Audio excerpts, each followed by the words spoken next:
Hello, everyone. Good morning. Glad to see everyone. My name is Justin Phelps. I live here in Las Vegas, Nevada. My title, I think, is different for each sport. I think we can get into that. Currently, I'm the commissioner of NCSAA, which is a charter school sports league here, but I also freelance and do a lot of live professional sports and in college sports across the country, and so we'll talk about that. But I got started. I went to college at Kent State University in Northern Ohio. Grew up in Cincinnati. Huge sports fan, and kind of worked my way through sports from there. Absolutely. And can you kind of talk about, because I know you guys kind of I've seen so many photos of you on the sidelines, on the side of the basketball courts, at college games, NBA games, WNBA games, NFL games, everywhere. And then I've also seen you in the broadcasting booth. So one of our students messaged me a question. They wanted to know, is there one that you prefer more than the other, being up in the broadcasting booth as opposed to being down on the sidelines? As far as location goes, I think they're both fun. I like being right there on the sidelines and being, on the at center court, broadcasting games or announcing games. I just did a bunch of college games on Friday night, and I've got two tonight that I'll be doing here in Las Vegas. I've got the Creighton Arizona State college basketball game, followed by San Francisco and New Mexico. But I'll be right there center court with a microphone. When I do Raiders games, we are way up high. We're at the top of the stadium. And so you've got to really squint or use binoculars to see what's going on with the action, or use your monitor. So I think I'd rather just be right there in the middle of it. That's exciting. And so for reference, I know that you had a background with college team back east. Can you talk about working in college basketball? What that experience was like on the side of the court there? Yeah, I was the director of basketball operations at a number of schools. I started out at South Carolina, the University of South Carolina, the Gamecocks. Went from there to Southern Miss, the Golden Eagles, and then ended up at the University of Tennessee, the Volunteers. Was also spent some time at Kent State. So it's an incredible experience to be a part of college basketball. If you ever watch the SEC and what that's like against some really big time teams and sellout crowds. I think, at Tennessee, we were playing in front of 30,000 people just about every night at a sellout crowd in the arena. And that's just an incredible experience to be a part of. Absolutely. So I know a few of you guys, some of you here and some of you who are not here, had emailed me a variation of this question.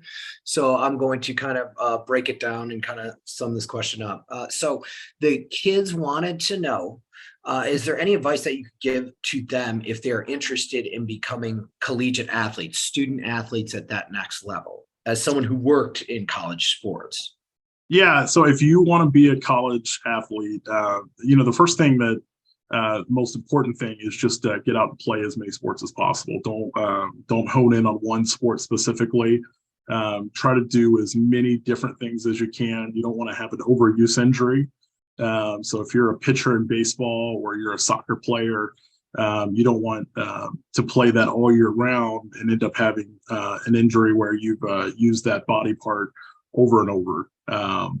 Because if you get hurt as a young student athlete, it's tough sometimes to come back from that. But I would definitely be involved in as many things as possible. Meet as many people as you can.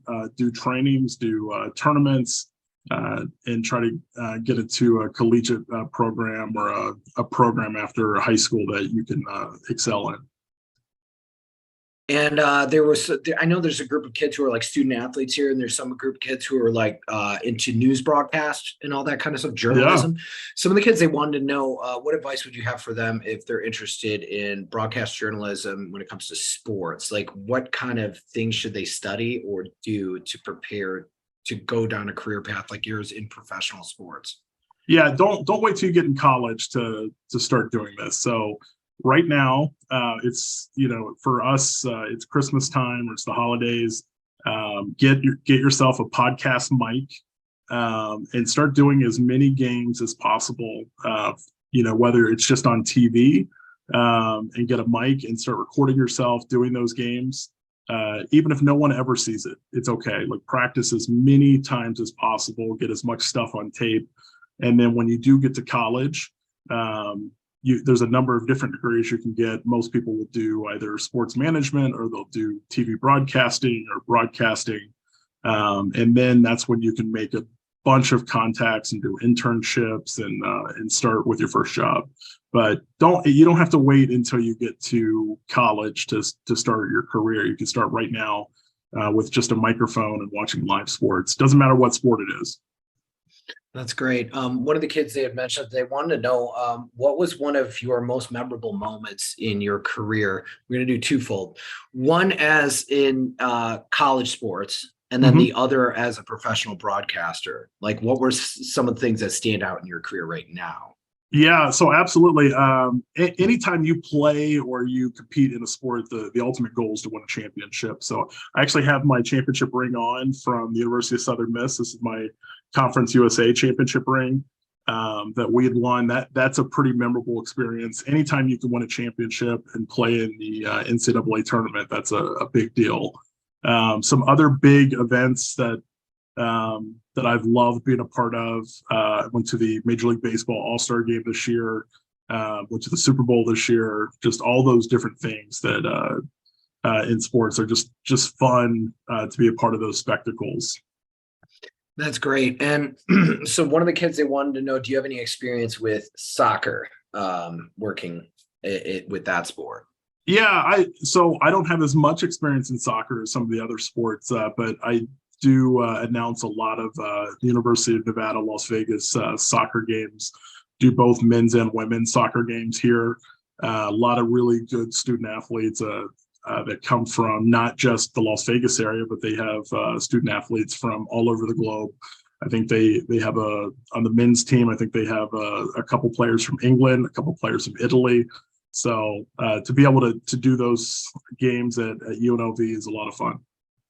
Yes, go Rebels. So I'm UNLV alumni. And so yeah, so one of the kids had emailed me yesterday and they wanted to know, what advice would you have for them? They're a student athlete, but they're a student athlete overseas in Europe, and they want to get noticed by American schools. So what kind of things can they do as far as highlight reels or anything like that, getting their name out there? Yeah, absolutely. So that's a big deal.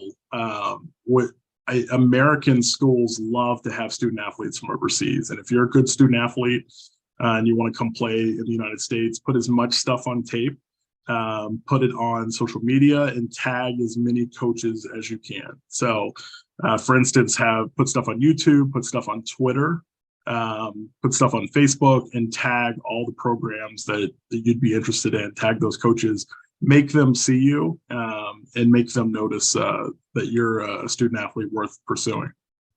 And any kids interested in helping getting coach information, anything like that, I put my email in the chat. So if you need help with that. And I know I've heard this before from people who are in your industry, that some colleges even prefer international student athletes to domestic, like here in the States. So you guys actually, who are international here, actually have an advantage, who play sports and are good athletes. So we're going to go with a few more student questions and then we'll let you go. But one of the students wanted to know, how have you seen technology influence the sports broadcasting industry? This is an incredibly good question. So technology in sports right now is changing the game completely, and it's always changed it. But right now you're seeing so much in scouting and data. Data is overtaking all sports. And so this goes from analytics to the way that games are played, If you're watching the World Cup right now, there's a ton of analytics. If you watch American football, the NFL, Major League Baseball, everything is analytical, but that doesn't just extend to the teams on the field or on the court or on the pitch. It extends to the viewer now. Like on the screen, they're putting so much information on, but that leads to, if you play fantasy sports, it leads to getting as much analysis and data for you as far as playing fantasy sports. Here in the United States, especially here in Las Vegas, betting, sports betting is a big trend. And I think eventually that will become nationwide, to where sports betting continues to be integrated into the game and fantasy sports as well.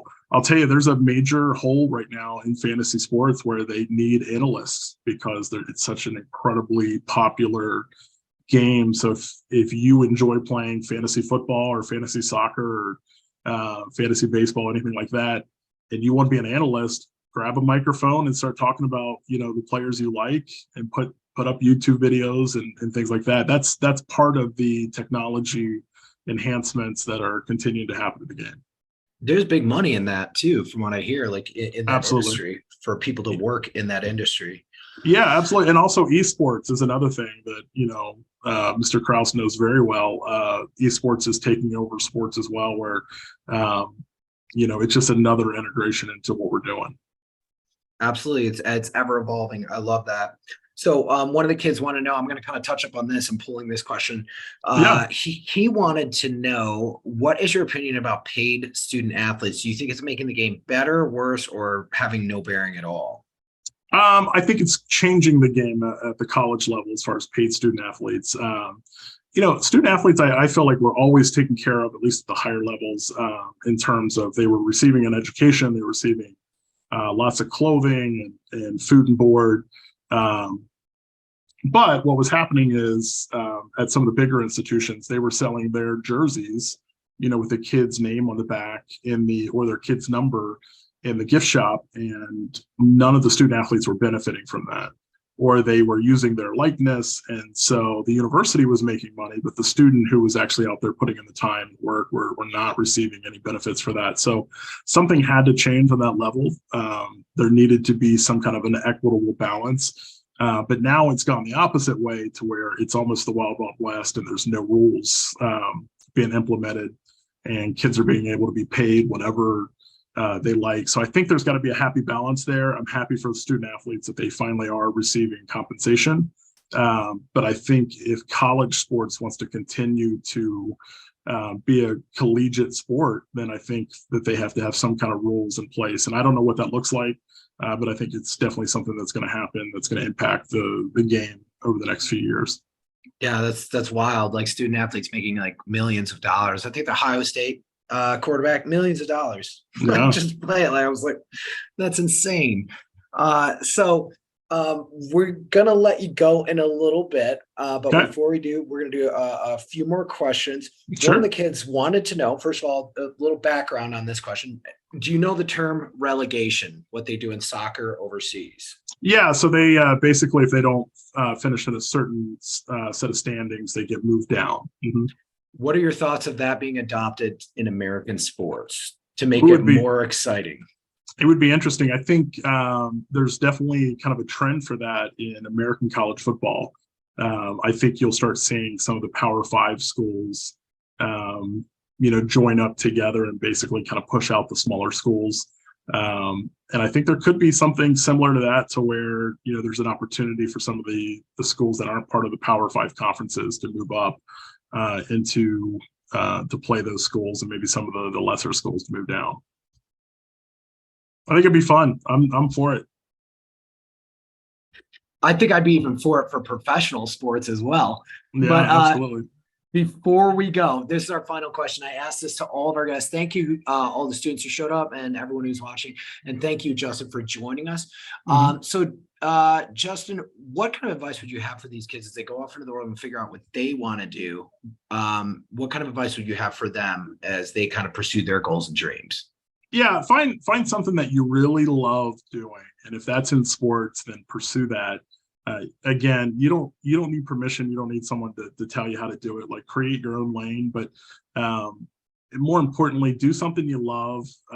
For me, I've kind of created a situation where I work the jobs I want to work in sports. I set my own schedule. I don't do things that I don't want to do, because then it becomes a job, and that's not fun, and then you don't want to do that anymore. So if you want to work in sports, start now, make as many contacts as possible, make your own lane. Man, we cannot thank you enough, and everyone on here, thank you guys for joining us. We have a list of upcoming guests over there in the chat. And if I don't see anyone before the holidays, happy holidays. I hope everyone stays healthy, happy, and safe. So Justin, before I end the meeting before I shut it down, I'm going to let everyone unmute. And can we say thank you real quick to Justin for taking time out of his busy morning to come talk to us? Thank you so much, Justin. Thank you. Thank you. Thank you. Thank you.